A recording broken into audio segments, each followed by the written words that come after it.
అంబేద్కర్ అందించిన రాజ్యాంగాన్ని పరిరక్షించుకోవాల్సిన ఆవశ్యకత అణగారిన వర్గాల ప్రజలందరిపై ఉంది. రామగుండం ఎమ్మెల్యే రాజ్ ఠాగూర్ వెల్లడి.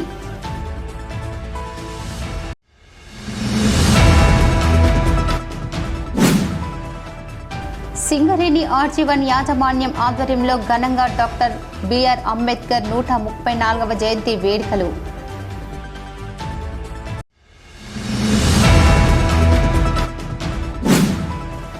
దళితులను సంపన్నులుగా చేయాలని మాజీ ముఖ్యమంత్రి కేసీఆర్ దళిత బంధు పథకం ద్వారా 10 లక్షల రూపాయలను ఇవ్వడం జరిగింది. అంబేద్కర్ ఆశయాలను ముందుకు తీసుకెళ్లింది బీఆర్ఎస్ ప్రభుత్వమే. రామగుండం మాజీ ఎమ్మెల్యే కోరుగంటి చందర్ వెల్లడి.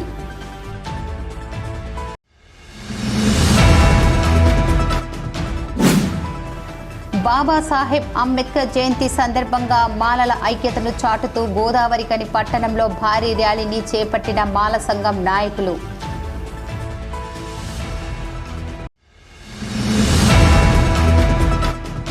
బాబాసాహెబ్ అంబేద్కర్ రాజ్యాంగాన్ని అన్ని వర్గాల ప్రజలకు సమాన అవకాశాలు రావాలని, అణగారిన వర్గాలకు రాజ్యాంగ ఫలాలు అందాలని కోరుకున్న వ్యక్తి బీజేపీ రామగుండం ఇన్ఛార్జ్ కందుల సంధ్యారాణి వెల్లడి.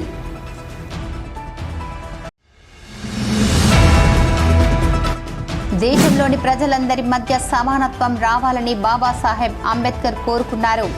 టీఎన్టీయూసీ అధ్యక్షులు పెద్దపల్లి సత్యనారాయణ, కోటగిరి పాపయ్య వెల్లడి.